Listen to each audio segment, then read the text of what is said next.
Cuento historias y me gustaría contarles algunas historias personales sobre lo que llamo el peligro de una sola historia. Crecí en un campus universitario al este de Nigeria. Mi madre dice que comencé a leer a los 2 años. Creo que más bien fue a los 4 años a decir verdad. Fui una lectora precoz y lo que leía eran libros infantiles ingleses y estadounidenses. También fui una escritora precoz. Cuando comencé a escribir a los 7 años, cuentos a lápiz con ilustraciones de crayón que mi pobre madre tenía que leer. Escribí el mismo tipo de historias que leía.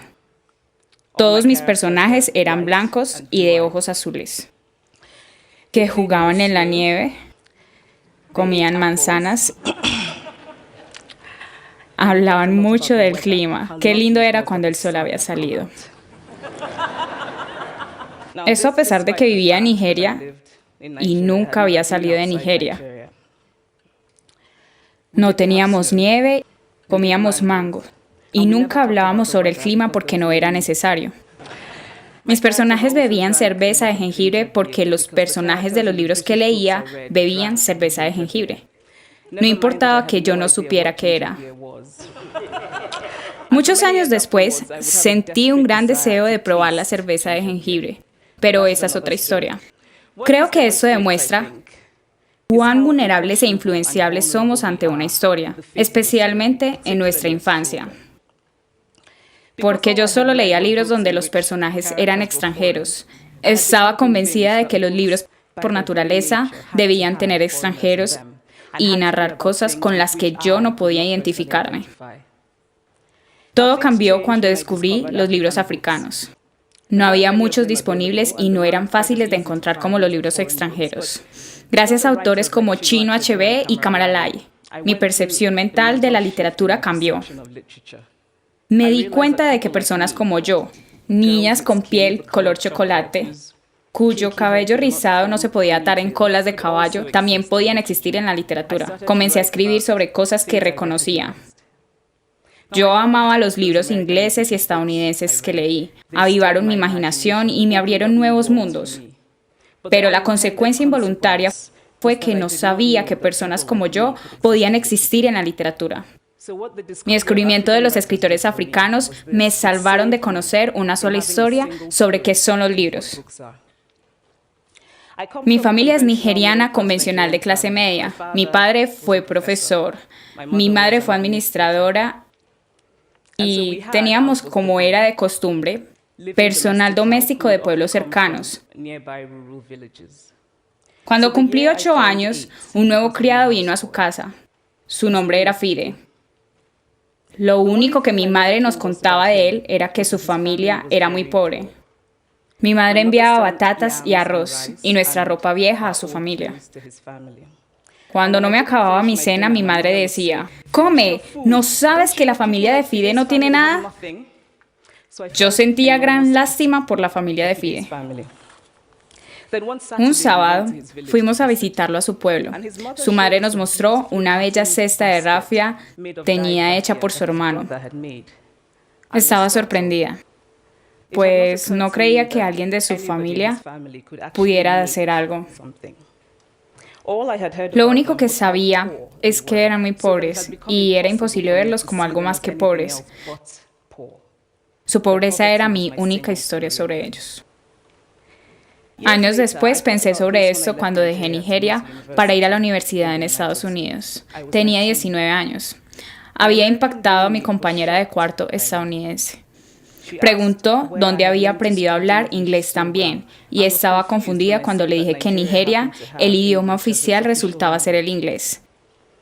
Me preguntó si podría escuchar mi música tribal y se mostró, por tanto, muy decepcionada cuando le mostré mi cinta de Mariah Carey. Ella pensaba que yo no sabía usar una estufa. Me impresionó que ella sintiera lástima por mí incluso antes de conocerme. Su posición por omisión ante mí, como africana, se reducía a una lástima condescendiente. Mi compañera conocía una sola historia de África, una historia de catástrofe. En esta única historia no era posible que los africanos se parecieran a ella de ninguna forma. No había posibilidad de sentimientos más complejos que lástima. No había posibilidad de una conexión como iguales.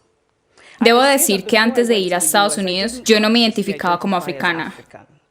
Pero allá, cuando mencionaban a África, me hacían preguntas. No importaba que yo no supiera nada sobre países como Namibia. Sin embargo, llegué a abrazar esta nueva identidad y ahora pienso en mí misma como africana. Aunque aún me molesta cuando se refieren a África como un país. Un ejemplo reciente fue mi maravilloso vuelo desde Lagos hace 2 días, donde hicieron un anuncio durante el vuelo de Virgin sobre trabajos de caridad en India, África y otros países. Así que después de vivir unos años en Estados Unidos como africana, comencé a entender la reacción de mi compañera. Si yo no hubiera crecido en Nigeria, y si mi impresión de África procediera de las imágenes populares, también creería que África es un lugar de hermosos paisajes y animales y gente incomprensible que libran guerras sin sentido y mueren de pobreza y sida, incapaces de hablar por sí mismos, esperando ser salvados por un extranjero blanco y gentil. Yo veía a los africanos de la misma forma en que como niña vi la familia de Fide. Creo que esa historia única de África procede de la literatura occidental. Esta es una cita tomada de los escritos de un comerciante londinense, John Locke, que zarpó hacia África Occidental en 1561 y escribió un fascinante relato sobre su viaje. Después de referirse a los africanos negros como bestias sin casas, escribió: tampoco tienen cabezas, tienen la boca y los ojos en sus pechos. Me río cada vez que leo esto, y hay que admirar la imaginación de John Locke. Pero lo importante es que representa el comienzo de una tradición de historias sobre africanos en Occidente, donde el África subsahariana es un lugar de negativos, de diferencia, de oscuridad, de personas que, como dijo el gran poeta Rudyard Kipling, son mitad demonios, mitad niños. Comencé a entender a mi compañera estadounidense que durante su vida debió ver y escuchar diferentes versiones de esa única historia. Al igual que un profesor quien dijo que mi novela no era auténticamente africana. Yo reconocía que había varios defectos en la novela, que había fallado en algunas partes, pero no imaginaba que había fracasado en lograr algo llamado autenticidad africana. De hecho, yo no sabía qué era la autenticidad africana. El profesor dijo que mis personajes se parecían demasiado a él, un hombre educado de clase media. Mis personajes conducían vehículos, no morían de hambre. Entonces, no eran auténticamente africanos. Debo añadir que yo también soy cómplice de esa cuestión de la historia única. Hace unos años viajé de Estados Unidos a México. El clima político en Estados Unidos entonces era tenso. Habían debates sobre la inmigración y, como suele ocurrir en Estados Unidos, la inmigración se convirtió en sinónimos de mexicanos. Había un sinfín de historias de mexicanos, como gente que saqueaba el sistema de salud, escabulléndose por la frontera, que eran arrestados en la frontera y cosas así. Recuerdo una caminata en mi primer día en Guadalajara, mirando a la gente ir al trabajo, amasando tortillas en el mercado, fumando, riendo. Recuerdo que primero me sentí un poco sorprendida y luego me embargó la vergüenza. Me di cuenta que había estado tan inmersa en la cobertura mediática sobre los mexicanos que se habían convertido en una sola cosa: el inmigrante abyecto. Había creído en la historia única sobre los mexicanos y no podía estar más avergonzada de mí. Es así como creamos la única historia. Mostramos a un pueblo como una cosa, una sola cosa, una y otra vez, hasta que se convierte en eso. Es imposible hablar sobre la única historia sin hablar del poder. Hay una palabra del idioma Igbo que recuerdo cada vez que pienso en las estructuras de poder en el mundo y en Cali. Es un sustantivo cuya tradición es ser más grande que el otro. Al igual que nuestros mundos económicos y políticos, las historias también se definen por el principio de Encali. Cómo se narran, quién las cuenta cuando se narran, cuántas historias son contadas en verdad, depende del poder. El poder es la capacidad, no solo de contar la historia del otro, sino de hacer que esa historia sea definitiva. El poeta palestino Mourid Barghouti escribió que si se pretende despojar a un pueblo, la forma más simple es contar su historia y comenzar con en segundo lugar. Si comenzamos la historia con las flechas de los pueblos nativos americanos y no con la llegada de los ingleses, tendremos una historia totalmente diferente. Si comenzamos la historia con el fracaso del Estado africano y no con la creación colonial del Estado africano, tendremos una historia completamente diferente. Hace poco di una conferencia en una universidad donde un estudiante me dijo que era una lástima que los hombres de Nigeria fueran abusadores como el personaje del padre en mi novela. Le dije que acababa de leer una novela llamada Psicópata Americano. Y era una verdadera lástima que los jóvenes estadounidenses fueran asesinos en serie. No.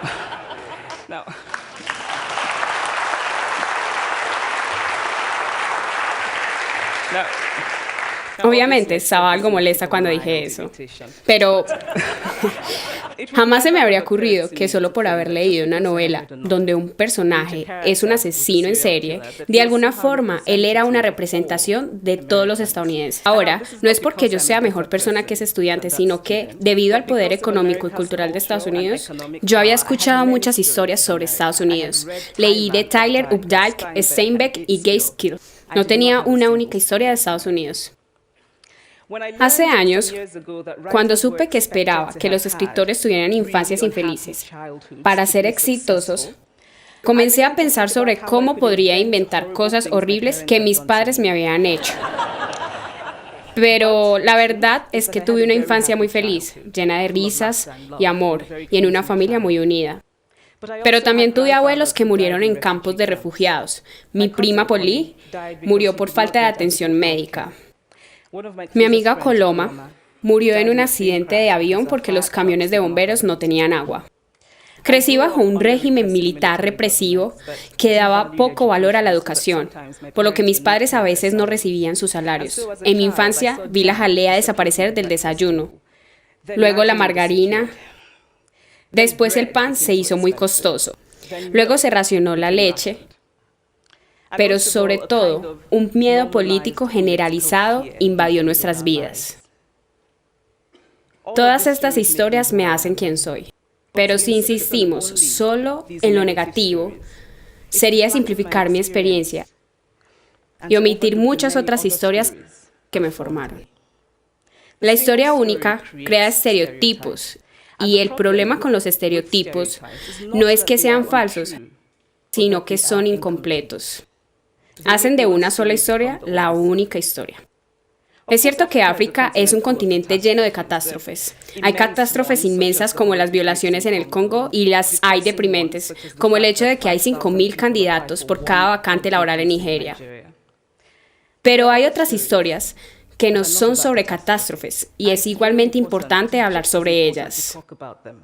Siempre he pensado que es imposible compenetrarse con un lugar o una persona sin entender todas las historias de ese lugar o esa persona.